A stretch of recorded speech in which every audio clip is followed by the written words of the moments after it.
What's up, guys? Good morning. It is Jonathan with One Big Impact. So first of all, today's video is actually going to be, should I bulk or should I cut as far as like muscle building is concerned or getting into bodybuilding? So I ask myself this a lot, and I've done tons of research, and first thing that you should know is, well, what is a bulking phase and what is a cutting phase? So a lot of you are going into this, and if you're asking this question, you're probably very new at bodybuilding, or you're an aspiring bodybuilder, or you're not sure where to start. So I would say, first of all, a bulk is going to be where you, a period of time in which you are going to be building muscle.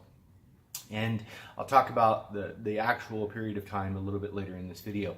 But it's a period of time in which you are in a caloric surplus, meaning you're eating more calories than your body needs in order to fuel and be able to build new muscle. Because if you don't have more than what you need, a surplus, you're not going to be able to do that. Now, a cutting phase is going to be virtually the opposite. As far as like the muscle building phase, the bulking phase, you're going to focus more on lifting weights rather than cardio. And then with cutting phase, you're going to be focusing on higher reps rather than lower reps. And you're going to be focusing on fat burn. You're going to be in a caloric deficit, meaning you're going to be eating less calories than what your body needs. You're going to be keeping your protein up so that you can spare your muscle tissue, as well as get rid of all the excess fat. Now, which one should you do? That question could be kind of tricky. Okay, so it really depends on your goals. That's totally goal dependent. Just because I want to be big and huge and buff doesn't mean the next guy wants to be. It doesn't mean, 10 people in a line could want something completely different as far as what they visualize as strong or tough or whatever. You're going to get different body styles. You're going to get ectomorphs. You're going to get endomorphs. You're going to get mesomorphs. Ectomorphs are going to be the skinny guy, the hard gainer, the guy that just can't seem to gain muscle or fat or anything. You're going to get the guy, the mesomorph, that's just naturally got a six-pack, and the guy can eat 5 pizzas and he's fine. And then you're going to get the endomorph, myself, that puts on muscle really well, but also puts on fat twice as fast. So it's actually quite tricky. So depending on which one you are, also depending on what your goals are, it really needs to boil down to a simple question. Do I need to lose fat? Do I need to lose weight? Or do I need to gain size? So you can pretty realistically look at yourself, take your measurements. You can put all the information into a calculator, a computer. There's like bodybuilding.com. You can find out, what your, not really BMI or whatever, but your body fat percentage. So a good general rule of thumb is if your body fat percentage is, 13 to 15%, you can probably go ahead and bulk. If it's anything over that, if you're 25, 29, 30% body fat or 50% body fat, you definitely need to cut. Now, a lot of you might say, well, I don't have any muscle, so when I cut, I'm just going to be skinny or whatever, and that's fine because you need to work on that base. Here's the problem. If you're 25% body fat and you go into a bulking phase, you're going to be in a caloric surplus, and you're going to find yourself even higher body fat percentage, and to be able to trim off an extra 70 or 80 pounds is going to take you a year. Your joints aren't going to be able to handle that. You're not going to be able to go into a phase continued for 6 months or a year. It's just too much. Trust me, coming from somebody that has had to do that, it takes a major toll on your body. So if you're 25% body fat, cut down, get down to 15, get down maybe even 18 if that's what you want, that's fine, but get down and then work on building up. Okay, drink your damn water, but also drink your damn coffee. I want to talk about not bulking forever and not cutting forever. Just like I was just saying, it's really important that you have a time frame set up. If you need to lose 5% body fat, maybe give yourself a couple months. If you want to gain 10 pounds of muscle or whatever, it's not going to happen overnight, okay? Hypertrophy, like I've talked about many times, is about an 8-week process. So you're talking about 2 months to bulk. If you're wanting to go even further than that, which I probably suggest, I would say the good range is going to be 2 to 3 months to bulk.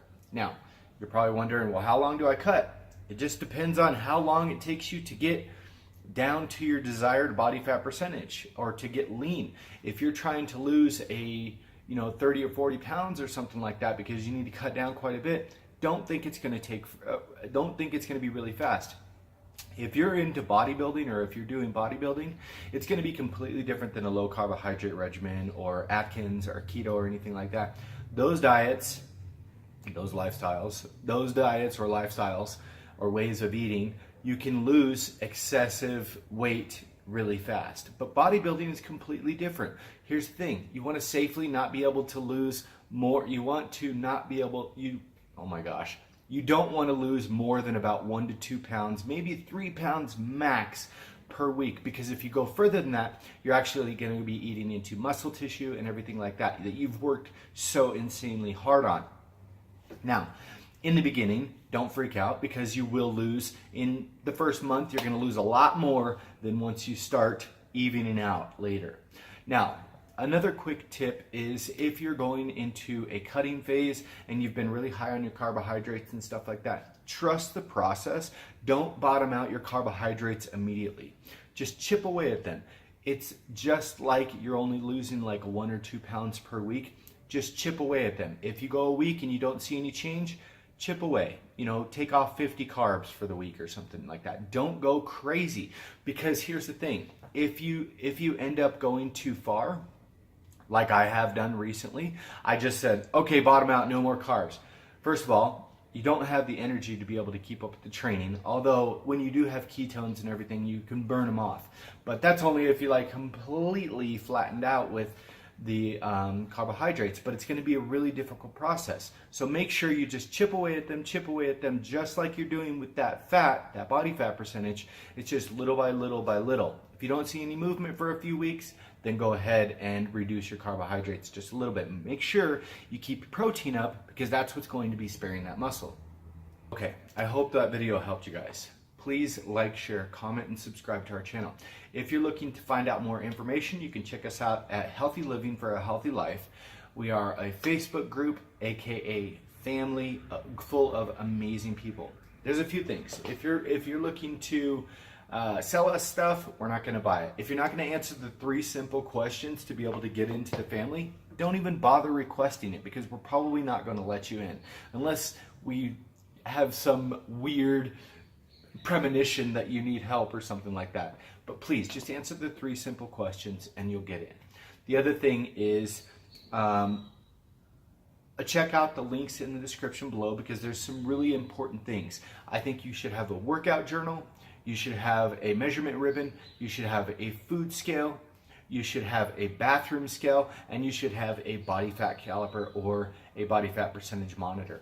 These things are pivotal. If you don't know where you're coming from, you have no idea where you're going, or if you got there or if you didn't get there, because I'll tell you right now, everybody around me, I constantly get comments, not necessarily compliments, but people are commenting on my body, and I'll be honest, I don't see what other people are seeing. And sometimes they're perfect strangers. They're like, oh, your muscles are so big. And I'm like, I don't really see it, because I've said this 1,000 times, 100,000 times maybe.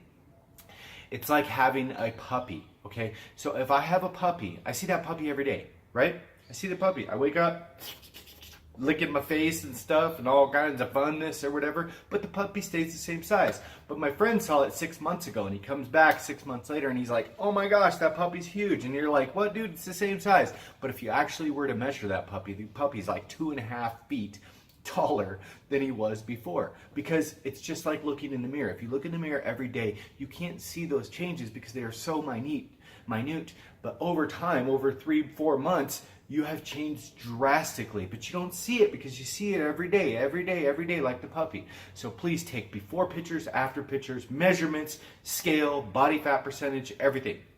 And most importantly, go by what you see in the mirror, and as far as like your before pictures and your after pictures, rather than the scale, because you may preserve so much muscle and you may be switching off. You might be holding on or gaining muscle but losing fat at the same time, so you're not seeing a lot of change on the scale. And that goes with any of you guys. That goes with low carb, that goes with Atkins, that goes with keto.